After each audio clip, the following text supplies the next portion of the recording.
You're listening to the Dollop on the All Things Comedy Network. This is an American history podcast where each week I, Dave Anthony, read a story from American history to what is essentially a plant.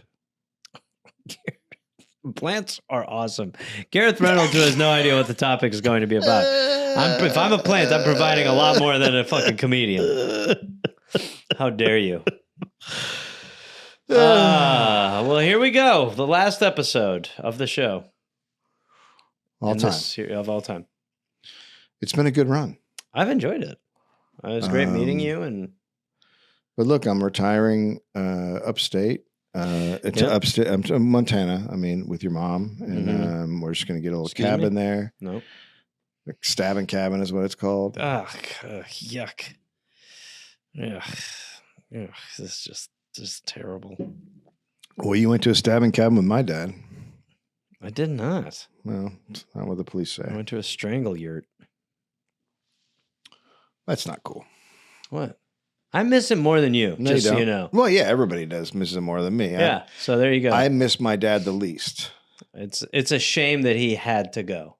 You know what's interesting is when people go, well, you just need time to feel it. Like it's not.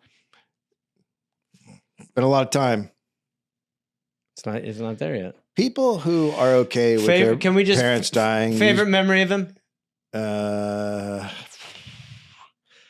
Fuck. What was his name? Michael James Anthony. MJ. Oh, sorry, James Michael. He never used James. He went by Michael, but James Michael. Huh. Favorite memory? Wait, so his initials were JM. JM. JMA. JMA. Yeah. Boy, favorite memory is a tough one. All right, I thought it would come quicker, but I guess not. It's interesting. I wonder how fast the same thing would happen with my sister. She'd be like, well. When he gave you the quarters? He gave them to her. He didn't Posthumous quarters was pretty cool. Yeah, That's pretty cool. Fuck, dude. My favorite was when he and I one time, we went fishing and he threw the pole and he jumped in and he came out with a fish in his mouth like a bear. That's a movie. Oh. That's not. It's a great scene. That didn't happen to you. Oh. Okay. My favorite, honestly, my favorite moment that I ever had with your dad was this one time we were on a train and we had an argument and we ended up on the top of the train while it was moving and we just fought each other. And then as we were going through, as it was getting intense, he was on top of me and he's going, I'm smarter than you. I'm better than you. I'm better than you. And I just kind of held his head up and his head got taken off by a light. And I said, yeah, well, I'm taller. That's also a movie. Oh. None of your memories of my dad are actual memories. No. 1985. Let me do this 5 more times. Pete Rose has now broken the all-time MLB hit record. Right. And he wants to capitalize. Sure. He also needs money because he can't stop gambling. Yeah, because he's in with a Jim Cokehead. He met a 19-year-old memorabilia dealer.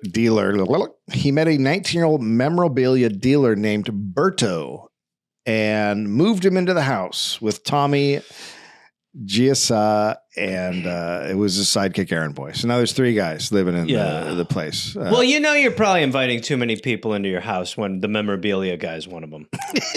Excuse me, who's that? He has relics. So Berto takes pictures. He sells autographs. He makes Pete's bets with 2 mob-connected brothers in New York. I got to say, all I knew was that Pete Rose was a gambler. Yeah. That really doesn't do it justice for... It really doesn't. What is actually the chaos around It's chaos. He's now regularly betting on baseball, the Braves, the Mets, the Phillies, the Yankees, and the team he plays and manages for, the Reds. He has relatively good success because it's a sport he knows. Wasn't his whole contention that he never bet Yes. on his own team? That's correct. So he is betting on his And own baseball. team. And baseball. Oh, he's. Yeah. I didn't. Okay. Yeah. Right. So he said he never bet on baseball. Right. Right. Okay. He bets on football and basketball, and that has him in deep for $250,000 to the New York mob. So he's good at it. Yeah. So this is why sports leagues ban gambling for players, because now the bookies own you. Mm-hmm. And Pete has long said, and a book obtained by ESPN's Outside the Line corroborates that Pete always bet on his team to win.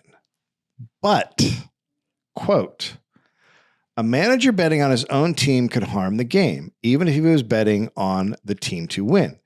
He could overuse a pitcher or refuse to test or to rest a starter in pursuit of his own financial gain. And what he wagered or didn't wager could move markets in the underworld.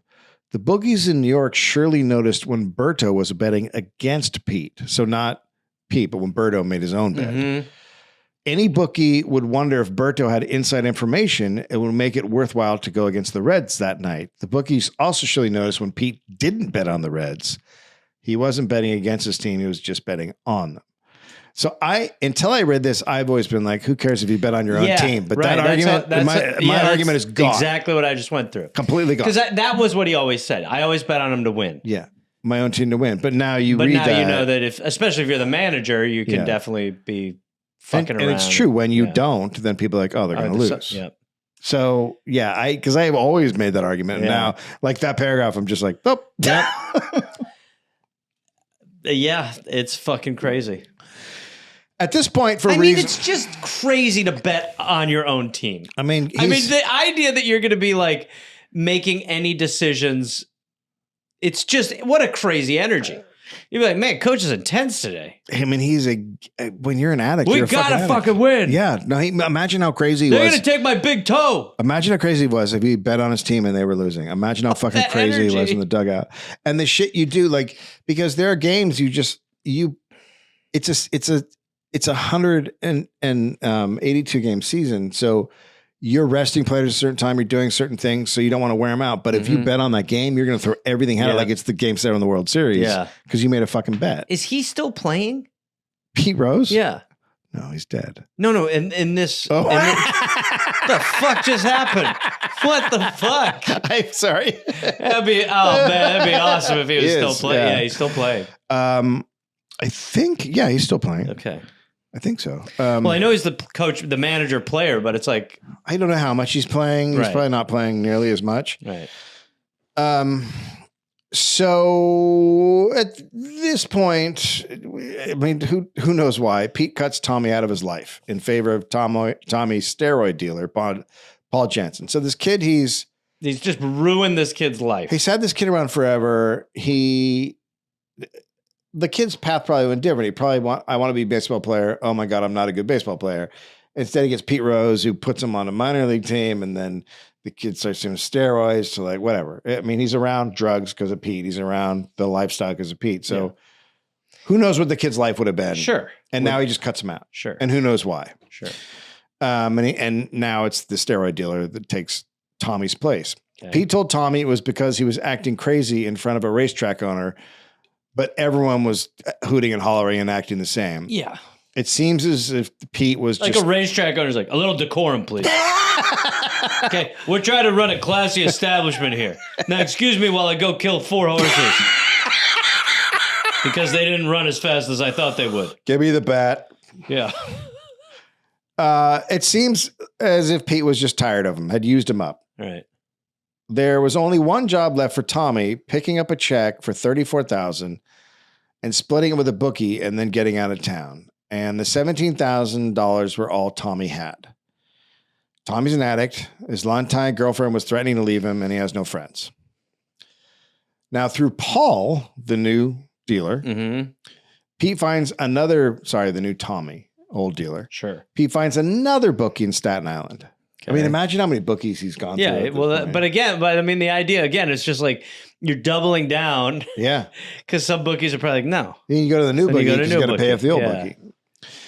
Pete stiffs him, as he does. Sure. But this guy, he's not down. Right.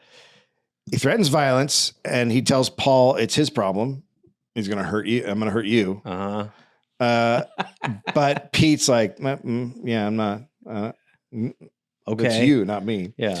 So Paul has to cobble together $34,000 from savings, friends, and family. Fuck. Meanwhile, the police are closing in on Rhode Island mob bookie Joe Cambra. Hey, I don't know. It seems like I guess this new guy, the guy who's wearing the hat that's a satellite dish. You think he's a little strange? It seems a little weird. Yeah. A wiretap records him talking to his boss about Pete wanting to place $6,000 on a football game, but even more damning, when they kick down Cambra's door, the phone is ringing. Oh my God. Hello. Hey, this is Pete Rose, future Hall of Famer. Listen, I want to put $15,000 on Granson in the Highlight Championships. One of the investigators picks up and says Cambra can't come to the phone, and the voice says, quote, just tell him Pete Rose called. Oh, Pete. Why would you use your full fucking name? Pete. Have a code name. Holy shit. Hey, it's Pete Rose. Is my bookie there? How are you, Pete Rose, Cincinnati Reds player turned manager. That's so dumb. Did anyone ever call him Cheat Rose? Did that ever catch on? I don't think so. That was a good one. Hello, Crime House. Yeah. Yes. Hello, this is the New York Police Department. Hi, this is Pete Rose. How are you? Are you guys taking any bets? I'm in deep. The FBI had finally figured out what was going on at Gold's Gym, and they wanted to take down every person involved in the cocaine and steroid ring. Okay. They started with the owner, made a deal with him to set up a supplier who they popped and confiscated millions in cash. So next on their list was Pete's new buddy, Paul Jansen. When the FBI knocked on his door, Paul was polite, but wasn't Paul living with him? I don't know. He might be living with his girlfriend at this point. Okay. Paul was polite, but no, you're thinking of the other guy. I don't think Paul ever moved in. Okay. It was Berto that moved in. Okay. Paul's polite, but very curt because he wants to protect Pete. Sure. The FBI suggested that maybe it's time Paul gets a lawyer. And Paul and his girlfriend went to Pete's lawyer, Reuben Katz, and told them everything. And he's like, I need a lawyer, and I need money to pay for the lawyer, and the money I need is the money that Pete owes me. So Paul said he'd bet on baseball and on the Reds that Pete had. Yeah. And Paul said of the lawyer, quote, he put his head down and made a gesture with his hands, and he said, that's it. It's over. Sorry. Anyway, that's my lawyer. Sorry. Are you going to take our case, or? Can you put an ice pick into my brain? Okay. Just kill me. Well, we think we have a shot. I'll take your case. Okay, great. My God, pick up that stool and bash my head in. No, I can't really. That's the best lawyer. In a world of bullshit to hear the lawyer like, we're dead. Now, all Paul wants is the money. And Pete has a net worth of at least $3 million, and he owes him like $34,000. But to Pete, I don't explain that to me. Why he doesn't pay him? Yeah. Because it's the thing where I don't need to. Right. He's gotten away with not paying people for so fucking long. I mean, Terry but went even hard all of his at him. gambling debts, he's still just trying to kind of pay them off because he doesn't want to take the hit. But this isn't a gambling debt. Right. It's just money that Paul paid to cover his gambling debt because Paul was going to get hurt. Right. And Paul to him is just another friend to, use up and cast off, right? So Reuben his lawyer calls Pete and tells him what Paul said. And Pete gives Paul $10,000. How's this? This is not enough. There you go. Is not enough good? Here's a third of what I owe you almost. Here's nowhere near what I... Here you go. Sorry about all that. Here's a small part of it. Here's almost nothing. You have $3 million. Here's a little bit. Here's way less than what you need. It's 3/4 less what he owed. So that's a slap in the face to Paul. And as soon as he opened the check... Does he know about the FBI coming after him? Paul? Does Pete know that the... Yeah, because he went and told the lawyer. Why the fuck would you not give him $34,000 fucking dollars right away? Just be like, bro, shut him up. That. Yeah. This is the one guy you pay off. Yeah. He's the guy. Yes. Yeah. Well, it's the same thing with Tommy. You just cut Tommy out. Tommy could also fuck him over. Yeah, but this is a direct, like, the FBI is contacting me. Like, all right, I'll give you a little bit. Yeah. So as soon as Paul opens up the check, he knows exactly what he has to do. He walks downstairs to a payphone and calls the FBI. So Paul starts cooperating with the feds, helping them take down the crazy cokehead bookie from Gold's Gym, the cocaine supplier. He did everything he could except rat on Pete. God, these people have such Stockholmy shit. This is why the whole Otani thing makes me go, yeah, right. Because this has happened many times. Yeah, right. When the gym was busted, Pete denied ever going there, which was very strange because he let Welcome to the Pete Rose cocaine room. because he let the owner put out ads with his picture on them saying, I'm Pete Rose, and I only go to Gold's Gym, this one specifically. saying he exercised there, let him make Gold Gym sweatshirts with his name on them, and even let them call it Pete Rose's Gold's Gym. I've never been there. Pete Rose's Gold's Gym. I've never even been there. I don't even know what Gold's Gym is. There's a bunch of merch with your face on it. I didn't do cocaine at the juice bar. What? I don't know what I've never been there before. Oh, it's fucking great. So a year has gone by since Paul talked to the lawyer, right? Mm-hmm. Katz. And Paul wrote him a letter now, quote, I have a feeling that you and Mr. Rose discussed our meeting and concluded that a non-committal stance by yourself might discourage me and I'd dry up and blow away. Well, I don't intend to. He went on to say Pete was too ignorant to recognize the damage that Paul could do if he went public with these claims, and then got to the point. Quote, I'm prepared and anxious to prove this in court if necessary. I wasn't put on earth to be Pete Rose's doormat. It is time for him to take responsibility for his actions and, if need be, get some professional help along the way before he has nothing left. Wow. So that's a threat. Yeah. That's a genuine. I like the idea of saying he needs help too. Yeah. But it's too late. Rumors are swirling. Sure. The rumors are that someone named the Skin Man has recordings where Pete admitted to gambling. Jesus Christ, the fucking Skin Man. I knew I shouldn't have trusted the goddamn Skin Man. I mean, he sounds like such a comforting, good name, the Skin Man. Look, it's like when my old buddy, the kidney guy. I told the Skin Man everything too. I really let him know everything. I mean, you hear a guy named the Skin Man, and you're like, just let it out. Yeah. I really am just picturing a naked guy full of folds. How are you, Pete? Hey, Skin Man. Hi, Pete. It's just he takes like a hit. It just like takes a hit of something, and the Skin Man appears. Hello, Peter. Hello. Oh, Christ, the Skin Man. The IRS agents were circling to nab Pete for lying about gambling wins on his taxes. Even though the FBI ultimately chose not to press charges because they, quote, didn't want another John DeLorean situation. Oh, my God. Well, what the fuck? We all want a John DeLorean situation. Keep giving us John DeLoreans. How do we get Dollops? If it ain't broke. Crikey. They did hand the investigation over to the one place Pete did not want it to go. Major League Baseball. Oh, fuck. You don't fuck with the baseball guys. So, tired of waiting for Pete's lawyer, it's crazy that the FBI turns an investigation over to MLB. I think it means that, for a federal prosecutor to go after you, they usually have, like, their success rate is crazy on prosecutions. That's why I think Elon Musk was going down, because the DOJ. All right, let's not make this political. We don't see eye to eye on Elon. We've been able to do a podcast despite that.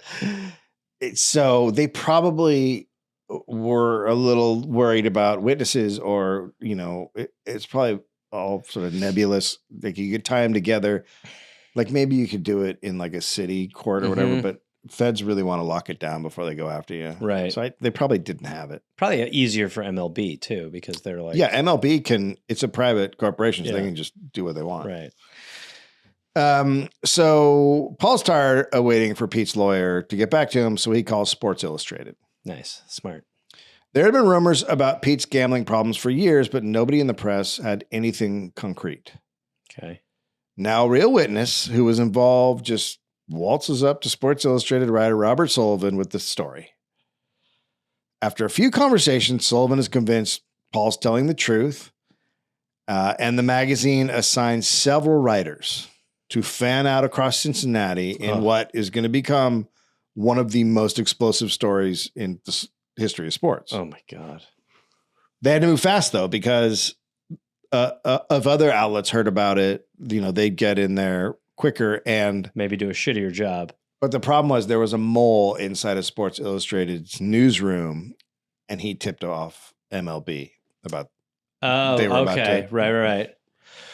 So Pete the same thing happened with David Stern in basketball with the Donaghy shit. Oh yeah, there was like they rushed to get out their own investigative findings before, I can't remember, whatever the FBI did. Yeah, and then it was it became a little it became harder to win that narrative. Anyway. Right. So Pete is at spring training, and he gets word while he was running wind sprints and making fun of his players for getting fat during the offseason. You are a psychopath. You are out of your fucking tits. If all this is going on and you still feel comfortable doing wind sprints, busting chops, it is so you would not see me. They'd be like, "Where is Garrett?" They'd be like, "Oh, do you see that like pile of cigarette butts with hair poking out of it? That's him." He gets word that the commissioner wants to see him in New York tomorrow. So if you're in spring training and they're like, commissioner needs to see you tomorrow, you're fucked. No, Pete Rose would be like, it's got to be good news. I'm going to win an award. I think he's got a teenage daughter he wants me to pork. They're going to declare me Mr. Baseball and let me fuck their kids. I think I got a good feeling about this, everybody. He's putting on a bib for no reason. So the next morning, Pete is sitting across the table from three men. Faye Vincent, who looks like a thumb made out of marshmallows. Dave, I hate to do it, but it's a very specific thing you've said. Faye Vincent. Faye Vincent. And then there is soon. Am I right? Is Josh right? Josh wrote that. He right. Really. He does, right? Yeah. He's not. It's not. I don't want to be too rude. It's not great. I don't want to be too rude. I don't want to say this, but it looks like if Sloth from the Goonies got a makeover. I mean, yeah. And Dave. then, yeah, no, it's like, hey, party was melting. So the next guy at the table is the soon-to-be baseball commissioner, Bart Giamatti, who was an odd guy for his time and a man who would never be chosen to be a commissioner of pro sports today. Okay. Now they're all finance guys or union busting lawyers right. Working inside, whatever. Yeah. Bart Giamatti had a doctorate in comparative literature and was an expert in Renaissance epic poetry. Whoa. But he was a union busting ass when he was a president of Yale, but he's an intellectual. Italian American. He was greeted as Yale's first ethnic president. He was Italian. The first ever to not come from the wonderful Anglo-Saxon stock. His portrait was hung in local Italian bars. Okay, sure. He worked at Yale for 3 decades before joining MLB as the president of the National League, and then ultimately became commissioner. And then the third guy, he's also Paul Giamatti's dad. The third guy was Commissioner Peter Uberoth. Okay. From the Dollop LA 1984 Olympics episode. He increased revenue for the league. He ran the 1984 Olympics. Yeah, right. He's a business guy for Mitt Romney. Killed an eagle.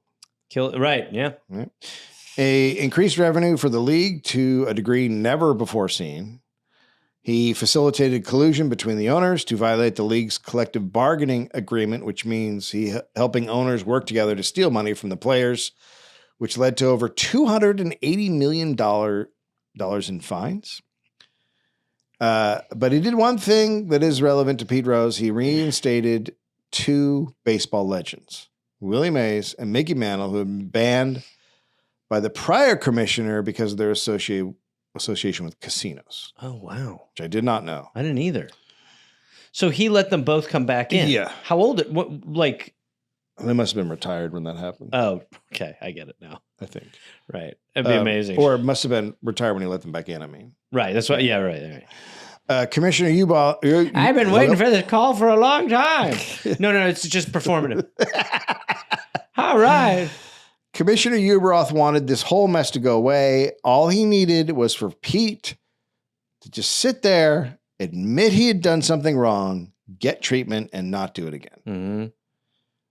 Then he'd avoid being banned for life.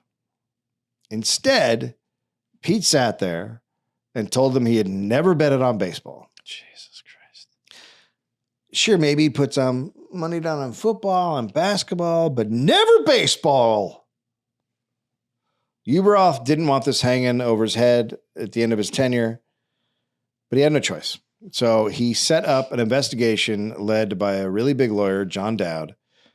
Dowd is an interesting choice. He was an attorney who took down mafia guys, but he also protected scumbags like an Air Force colonel who secretly gave weapons to the murderous rapists in the Nicaragua Contras. To be fair, if it's war based in it's not good. No, that's okay. No, it's not actually. Yeah, it is. I mean, nuns. Huh? He spilled everything to Dowd, sparing absolutely no detail. So Pete's old little buddy, Tommy Giosa, is a very emotional guy. He's also a steroid guy. Yeah, he's now 700 pounds and crying. He's the His Hulk. balls are He's inside an his emotional body. Hulk. I'm all back acne. Yeah. He loved Pete for taking him out of obscurity and introducing to the whole millionaire It's been very difficult lifestyle. to be cut out of Pete's life. Got a shot at playing pro baseball. He loves Pete for this stuff. Sure. Also booze, women, drugs, like the whole thing. But now he's living in his parents' home with his girlfriend. The unsung heroes of this episode are his parents who let an emotional Coke giant come live in their house again. Mom, where's the milk? Well, just moving in your parents' house with your girlfriend has got to be such a bummer. But to be 400 pounds of roid. Yeah. Like maybe you don't really need to be that big anymore, honey. No, I gotta lift the house. I decided, I'm going to try to grab a plane out of the sky. So the FBI comes to the door. John Dowd calls, and Tommy's just not going to rat on Pete. Sure. That's sad too. But he also knows Pete would never You do should it. tell on him. He's my best He's friend. my best. But would Pete do that for you? No. No, well, maybe. I don't know. He won't answer my calls. He knows Pete would never do that for him. Pete would Right. rat him out in a heartbeat. Tommy's prized for standing by his friend, 2 years in prison. Wow. Finally, it comes time for Pete to sit down with Dowd. Go one-on-one with the guy who's running the investigation, Oh, who's going to basically decide his fucking legacy. right. Dowd has a 7-hour deposition where Pete, How long until Pete just runs through him? where Pete refuses to acknowledge anything about betting on baseball. He said he was only guilty of, quote, being a horseshit selector of friends. Well, by the way, he was supposed to be able to pick a pony, but He's the horseshit. the hubris It's crazy. is off the charts, Yeah. obviously, Yeah. and you understand where it's motivated from. But that's still amazing to think that you can get away with that shit. It's insane. What are you, a president? What do you run a car company? Yeah. Dowd could tell he was lying. He said if Pete's lawyer was any good, he'd wring Pete's neck until he realized his best option was to cut a deal. And there are many deals they are offering. No fewer than 4 deals are on the table. How about it? The investigation goes away if the Reds win tonight. Peter, come on. Trust me, I know how to get these guys working if I need to. Okay. 2 deals on the next game. Okay. How about we do a parlay, all baseball based? If I win, I'm the commissioner of baseball. If I win, I never gambled on this sport. Yeah. So Uberoth has now stepped down. He's been replaced by Giamatti. All Pete needs to do is admit his wrongdoing, work on being a better person, and he's not going to be banned for life. That's a I mean, big they're ask. giving him That's the a big biggest, ask. but it's big the ask. biggest get out of jail card Oh ever. my God. It's crazy. Especially knowing how it plays. I mean, it's Yeah. just like, bro, he can't lose. He cannot lose. can't take the cannot L. lose. That's right. Yeah. Not only did Pete refuse, he went to war instead. Pete found a local judge who was up for re-election and got him a ton of positive press by having him place a restraining order on Pete's case, blocking the commissioner from ruling on it. Wow. That's so crazy. Uh, That to me, like, it doesn't even sound possible. It's really just like I'm putting a restraining order on this case. This case can't come within 300 yards of Pete Rose, So Giamatti is fucking livid.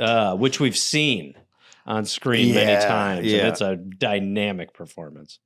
If you want to imagine what it looked like, picture Paul Giamatti going nuts. Well, hey. There you go. Hey, Joshy. Yeah. Miraculously, Pete's ploy worked Crazy. for about 24 hours. Oh, yeah, okay. The commissioner couldn't rule on the report, but a lawsuit by the Cleveland Plain dealer forced the MLB to release it. I'm sure MLB was like, Yeah, we're ready. I'm sure they were. Oh, they were on there like, no. oh, you know, we're going to drop all of our Yeah. our resistance to Yeah. that. 3,000 pages Oof. on Pete Rose's just being a scumbag. Oof. Anyone can look at it now. Starting on the night of Monday, August 21st, 1989, 5 things happened in order. Pete and the Reds defeated the Chicago Cubs 6-5. Okay. Got to win. Sure. Pete's wife, Carol, gave birth to the 4th child Pete cared about, but Jesus 5th one Christ. overall. Oh, Jesus Christ. Pete signed an agreement that he would be banished from baseball forever. Holy shit. Pete spent 2 hours in Minneapolis with a nice man named Alan selling memorabilia on a home shopping channel. Oh, my God. What a day. Right? He signs a lifetime ban deal. Yeah. And that's for what? No criminal prosecution or what? It's got to be. I don't know why he signed the deal. It's got to be. I mean, it has to be. Once that report, it's a 3,000 page report. Yeah. That just, It damns you completely. you're done. But it also just shows you, like, why the fuck would you not take one of those earlier deals?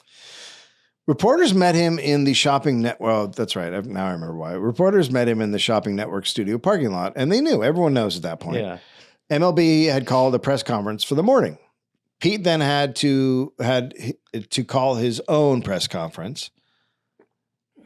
He fought to include language in the agreement that ensured it wasn't a denial or admission of guilt. So he thinks that's How he. his.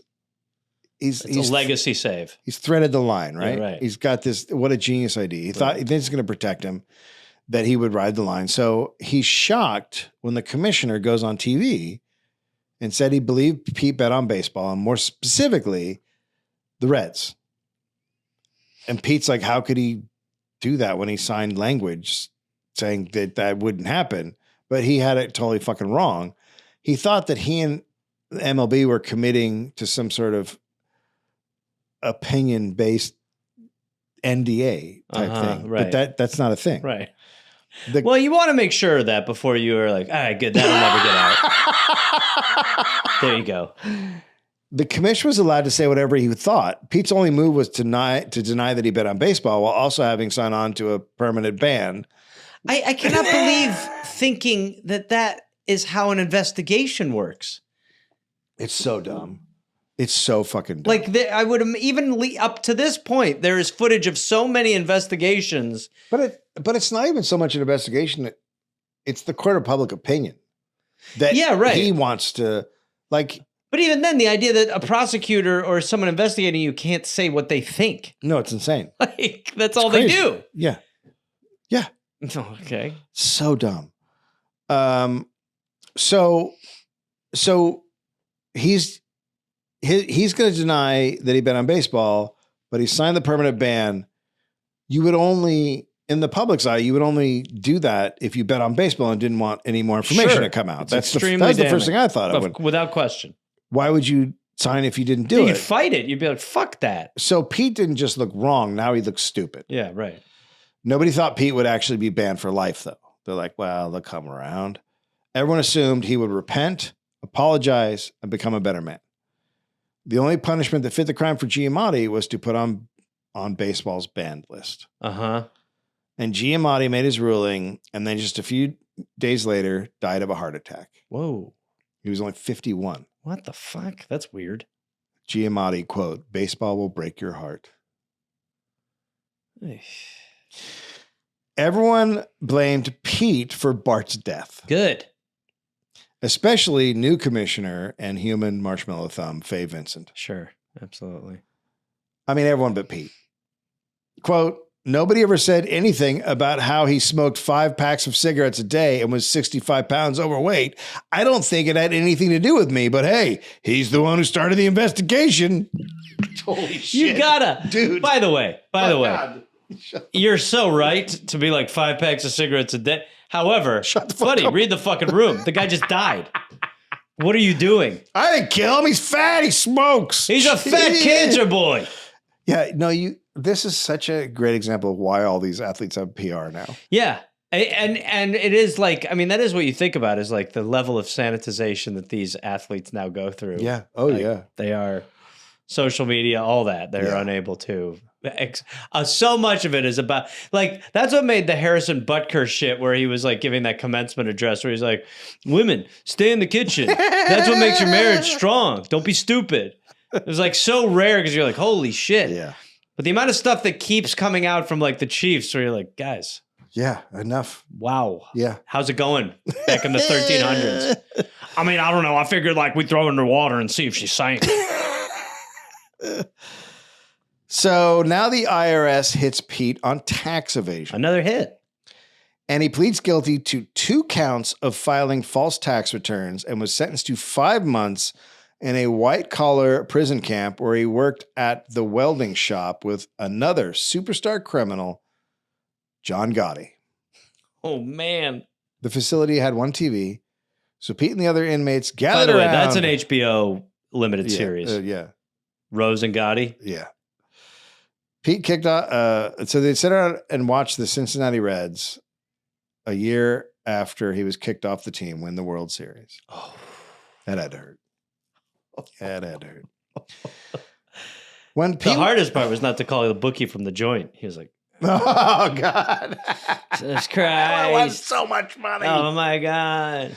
When Pete was let out of prison, he still had to complete 1,000 hours of community service, and he teach PE to underprivileged kids. So the best thing to do, kids, is bet. Dodgeball is fun, but do you know how fun it is to bet on your team winning or kicking the shit out of another team? Mr. Rose, hold on now. On one of his first days, he called up his son to grab a Big Mac at a nearby mall for his lunch break. I bet you I can meet you in 15 minutes. At the McDonald's, he kept looking over his son's shoulder, asking, quote, "What's back there?"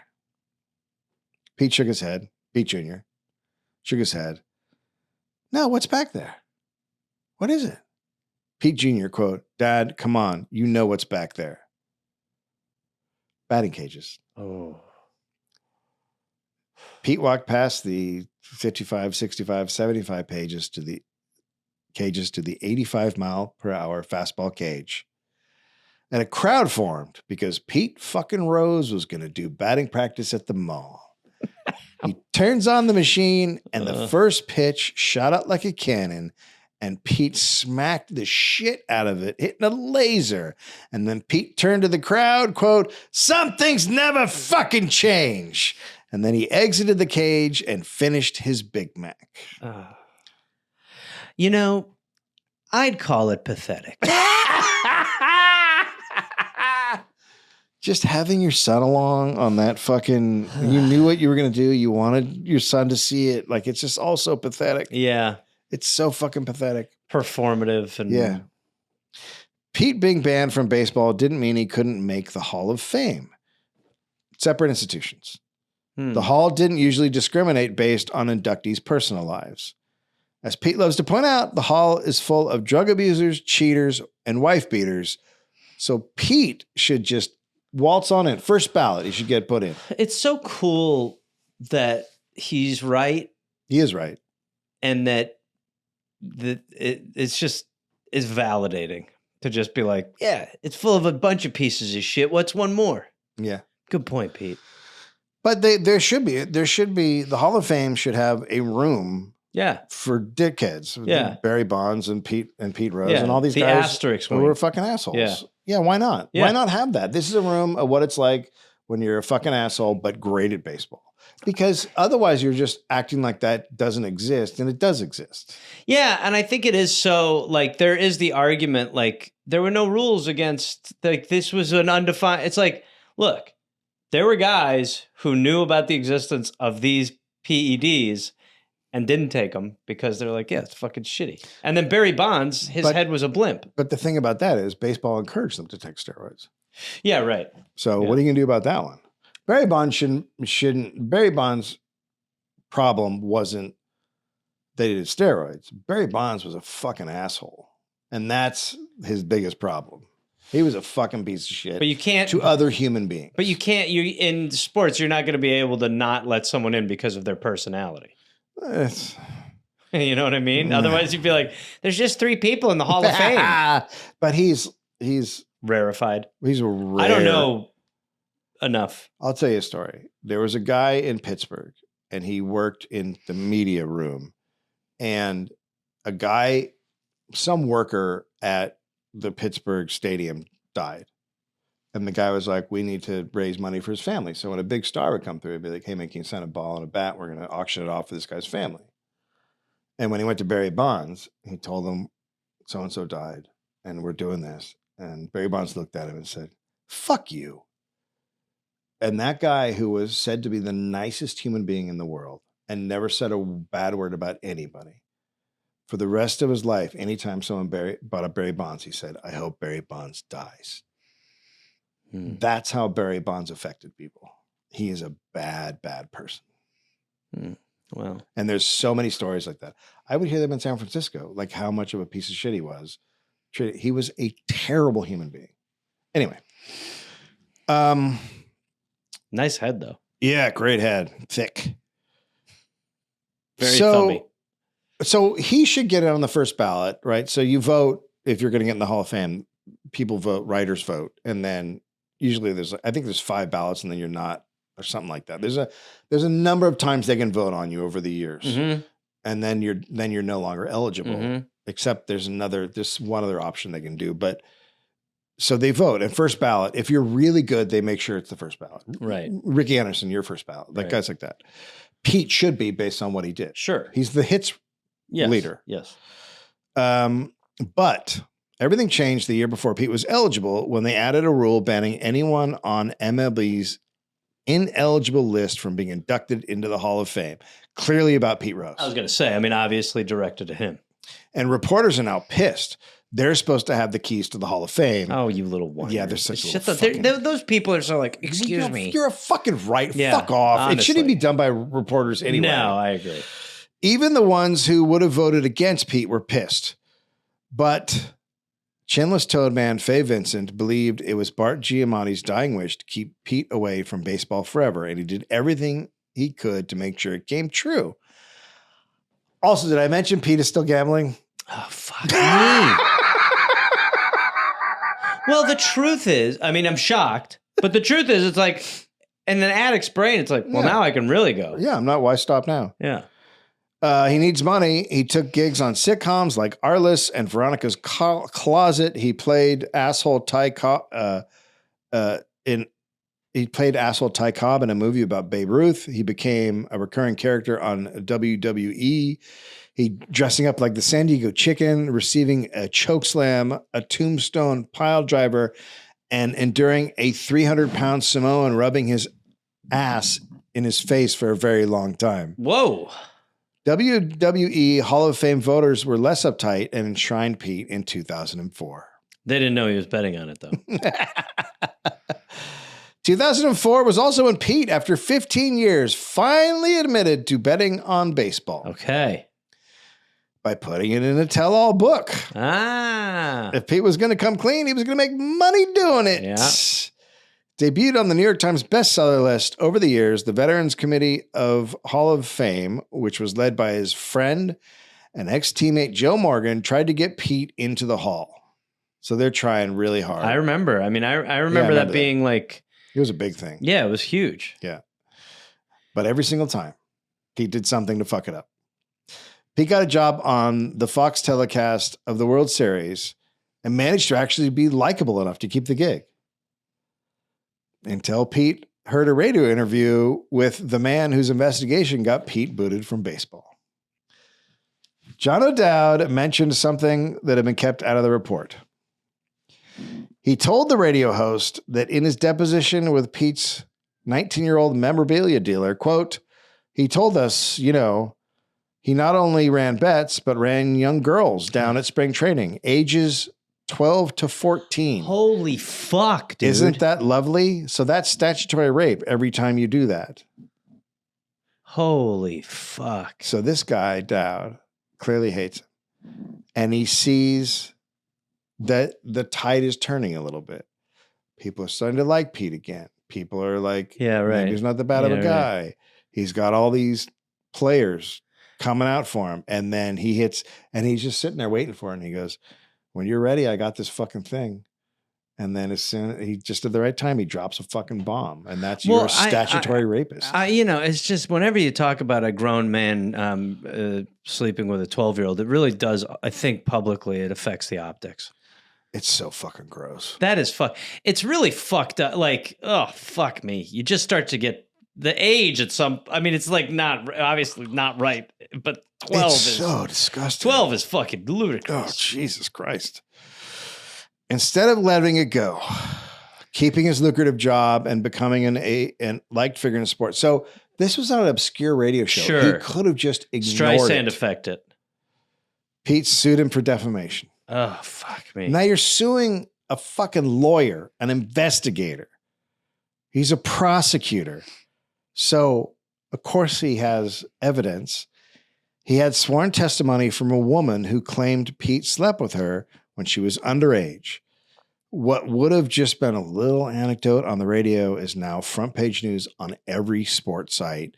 Pete was fired from Fox. The Phillies scrap plans to honor him, and he's back out. It's that athlete mindset. Yeah, it is. Where they kind of are just like, I don't lose. Yeah.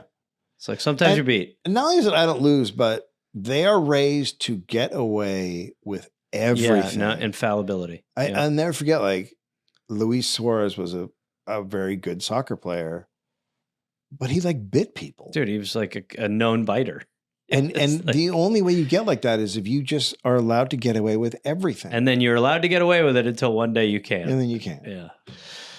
Still, Pete's old teammates and friends kept trying to get him, and by we say biting people, he would bite defenders on the field. Oh, dude, he was like fully biting people. It didn't help that he looked like Bat Boy from the Weekly World News, but he was fully biting people. It was like, people were like, he's biting people. Cameras got better. Eventually, people were like, holy shit, he just bit the fuck out of that guy. Imagine how many times he bit people before he Dude, got there. So many times when people were like, God damn it. And people were like, what are you doing? He's like, Suarez just bit my nipple. I was like, guys, come on. Still, Pete's old teammate and friends kept trying to get him back in baseball's good graces.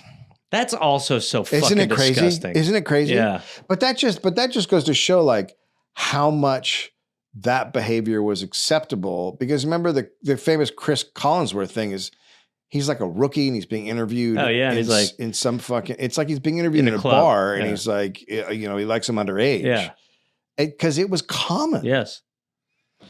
Well, you know, we really had we had a like it's been framed as cancel culture, but it was just like accountability time. It's accountability. There was like accountability time. Yeah, and we really, of all the terrible things that have happened in recent memory, it's that if you like the person, you want them to get away with it, and if you don't, then that's right. You know, you're okay with someone being held accountable. And that's on both sides. Yeah, both sides. You have to have this line where you just go, look, we don't accept shitbags. When we have a rapist. But instead it just gets pushed as, yep, you just go. I mean, the amount of times where you're just like, Donald Trump raped way more people than Bill Clinton. And you're like, how about this? Let's just do this. If you rape, you're out. Yeah, you're out. You're done. That was the thing about when Hillary was running against Trump. Either way, you would have a rapist in the White House. It was either Trump, the rapist, or the first man, the rapist. Well, because Trump is going to fucking hit in the balls. When Trump brought all those women to a press conference who Bill Clinton had sexually harassed or assaulted or whatever, I mean, that was fucking effective. Yeah, it was effective because there were skeletons in that closet. Yeah. So of course it's effective. Yes. And and then when you just have it now with like comedy is funny politics. It's just like same shit. Mm-hmm. Some of you are getting hit, and then others you're going to be allowed to keep going. Yeah, it's just how it is, and that's okay. We just live in it. Still, Pete's old teammates and friends kept trying to get him back in baseball's good graces, and in 2022, he was allowed to participate in a celebratory reunion of the 1980 Philadelphia Phillies championship team. There, a young female reporter brought up these statutory rape charges to him. His response, quote, "That was 55 years ago, babe."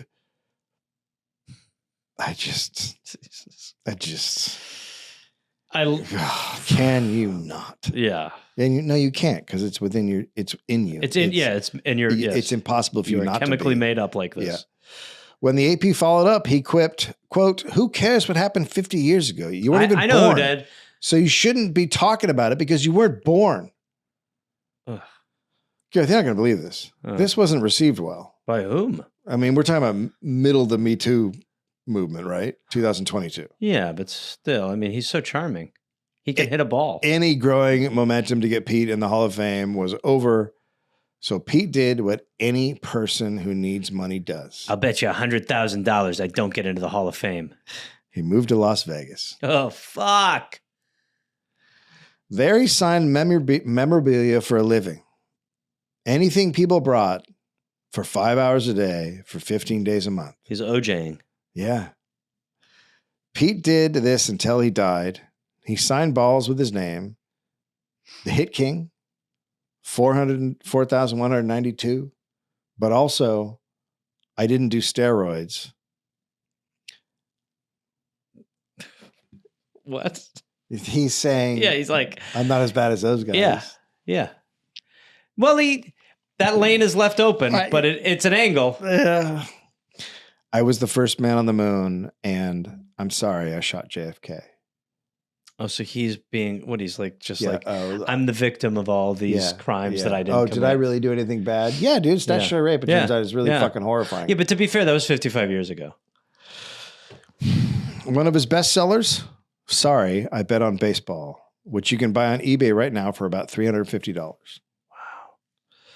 Pete Rose represents the true heart of America. Oversell what little talent you have, lie as much as you possibly can, and if you ever get in trouble, monetize it. Mm-hmm. He died last year. Yeah. Who cares? Oof.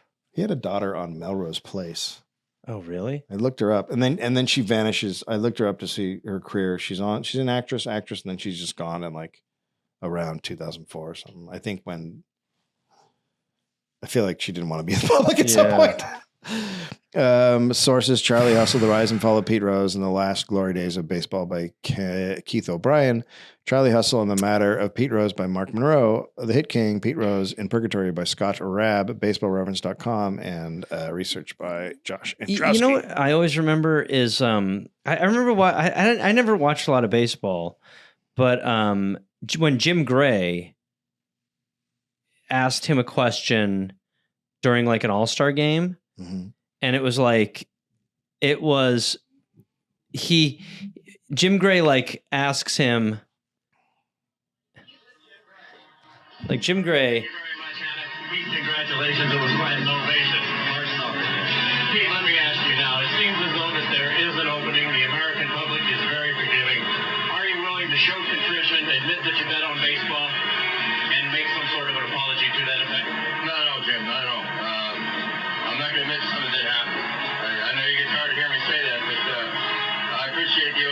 win. I appreciate the American fans voting me on that all-century team, and I'm just a small part of a big deal tonight. With the overwhelming evidence is in that report, why not make that step with this too much opening? of a festive night to worry about that. I mean, because I don't know what evidence you're talking about. I mean, just show it to me. That report said, but we don't want to debate that, Pete. Well, why not? Why do we want to believe everything he says? Well, you signed a paper acknowledging the ban. Why did you sign it if you didn't agree? Yeah, it also says I can apply for reinstatement for 1 year. If you remember correctly in the press conference. Matter of fact, my statement was I can't wait for my little girl to be a year old so I can apply for reinstatement at my press conference. So you forgot to add that clause that was in there. Well, you have reapplied. You have applied for reinstatement in 1997. Have you heard back from Commissioner Seelig? No, and that kind of surprises me. It's only been 2 years, though, and he's got a lot of things on his mind, but I hope to someday. Pete, it's been 10 years since you've been allowed on the field. Yeah. Obviously, the approach that you have taken has not worked. Why not at this point take a different approach? Well, when you say it hadn't worked, what do you exactly mean? You're not allowed in baseball. You're not allowed to earn a living in the game you love, and you're not allowed to be in the Hall of Fame. And that should be your ultimate goal. That was apply for reinstatement. And He keeps hammering him. And I remember after that, everyone was like, what the fuck is Jim Gray's problem? Right. Like, it was like so much of it was just like, Jim Gray is such a fucking asshole. That's his job. Yeah, and Jim Gray is a dislikable piece of shit. Like, he's done a lot of stupid shit. He's fucking annoying. But I had a bias against Jim Gray for so long because I was just like, Pete Rose seemed like nice, and Jim Gray seemed like a prick. Now you know why Pete Gray Jim Gray. Jim Gray justifiably hated Pete Rose. Yeah. Justifiably. And he's hammering him at the moment he gets.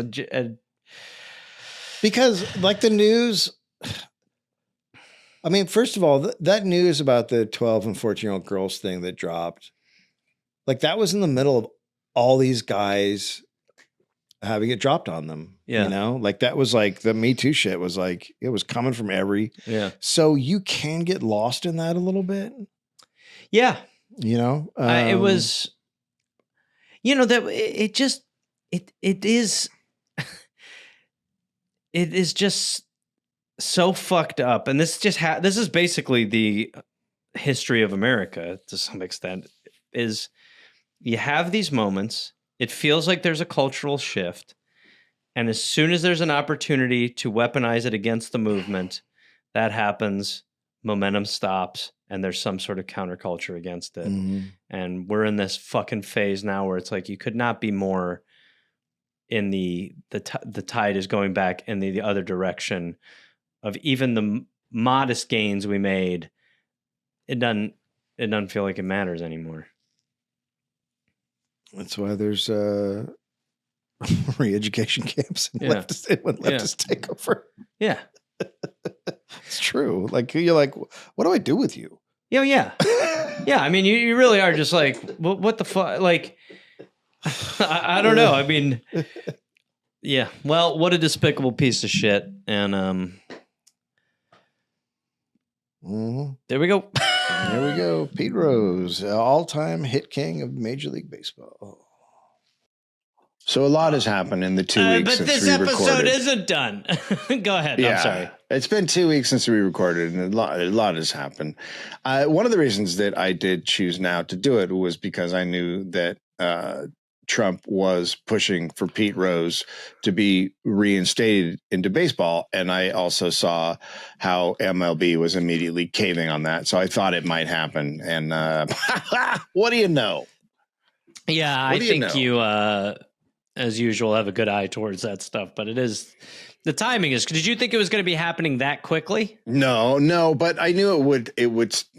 I thought it would take a little bit longer. I thought baseball wouldn't just roll over that fast, but they're all pathetic, and they did. So he just got reinstated. Yes, he's not in the Hall of Fame, but he's reinstated to baseball. So now he's going to be in the Hall of Fame. Now he can be, but not necessarily, because the writers still have to vote. Yeah. And remember, the writers haven't voted for some of the greatest players ever because they took steroids back when baseball wanted them to take steroids. I actually believe one of the bigger reasons why they can't get him into the Hall of Fame and they won't elect them is because the busts would take up so much room, because those heads, big heads, got so big during the Roy era. Big. Also, Very what color would heads. Sammy Sosa's bust be? That is hard to know. Well, it could Beige, over concrete. time. It could over time start to That fade. would be the greatest if they found a way. They found a material where Sammy Sosa can slowly blanch. So yeah. So and look, I've said this. I think I said it on the podcast, but I think that all players should be in the Hall of Fame who are good enough, and then you put on their plaque how the bad things they did. That it makes no sense to have a Hall of Fame without the best players in it just because they're bad guys. It's the Hall of Fame. It's not the good guy fame. Yeah. Walk of It's not the best character studs. fame. What's up? Yeah. So that's my feeling on it. Like Barry Bonds is just like a notorious piece of shit, and he should be in the Hall of Fame. Does But he they're get a like, dollop? well, he did steroids, and it's like, yeah, he might get a dollop, but like all these guys throughout baseball have done drugs and been racist, and like there's some terrible fucking people in the Hall of Fame. Yeah. So it's Ty really Cobb's in the Hall of arbitrary. Fame. Yeah. And people say like, well, this one's about betting. Okay, so let's take that argument. So we don't allow people who bet on baseball in the Hall of Fame. So we kick them out of baseball. So let's say there's the best player in baseball and he's in a betting scandal. We already heard how baseball, the first time Pete Rose got caught, they covered it up. So let's say the best baseball players hits tons of home runs, pitches. Let's say he's caught in a betting scandal. Does baseball want that investigation to just happen and figure out what the truth is? Or does baseball want to hide it? So that's what happens when you take a thing like this and say, he's out of baseball. Well, now you're talking about fucking money. And if there's a really big player... It's so similar to this country's inability to actually want truth. Just doesn't want it. Doesn't want it. Yeah. Thinks it gets in the way. Thinks it makes us feel bad, so we're not going to do it. I mean, it's a really sort of tough position to be in because you shouldn't be allowed to bet on baseball, as we talked about in the thing. But also, like, if a guy is betting on baseball and he's Judge or Ohtani or whatever he is, one of the big guys, they're going to fucking cover that shit up. Yeah. They're going to cover it up. No, they do. So, that's where I'm at with it. Like, yeah. So whatever. Well, he's reinstated. Okay. He's reinstated. Well, speaking of your prescient nature, we should just quickly allude to the fact this was Preston's idea that we made a joke about Kristi Noem and Trump coming up with a show where you basically said that this show is going to happen where it's going to be 5 families to see who can get citizenship. And from your lips to the production company of the guys who did Duck Dynasty's ears, because now there is actually this idea of a reality show about get your citizenship for families that are not do not have legal status. Well, DHS is now denying it, but like it's so funny to me. Like, oh, now we're going to believe DHS. Like, this seems obvious that they do it. And personally, I think it was Kristi Noem who pitched it. Like, I don't think it was DHS. I think it was just her on her own. Well, she's cosplaying. She's cosplaying all over Instagram. Yeah. Yeah, it's all about fame for her and like getting out in front. And she probably wants to host it and everything else. So yeah. Can't get over the fact that Kristi Noem shot her puppy. Cricket's gone. Cricket's gone, and now just killed the dog. Killed the dog. She killed the dog. She killed her own dog. It was a goat too, and a right? goat as well. Yeah. Yeah. She killed a dog and a goat. And she's like, "That's what we do on a farm." And all the farmers are like, "She was like, I do it 100 times out of 100 times." She's like, "Well, keep this woman away from dogs." And now she's in charge. She's got our ethical standard of what to do with fake criminality. Yeah. Anyway, we're excited for that show. So anyway, there you go, everybody. Enjoy everything. Pete Rose is going to be in the Hall of Fame probably, and Kristi Noem, known admitted killer of Cricket, the dog, and a goat, is running the secure. Oh my God.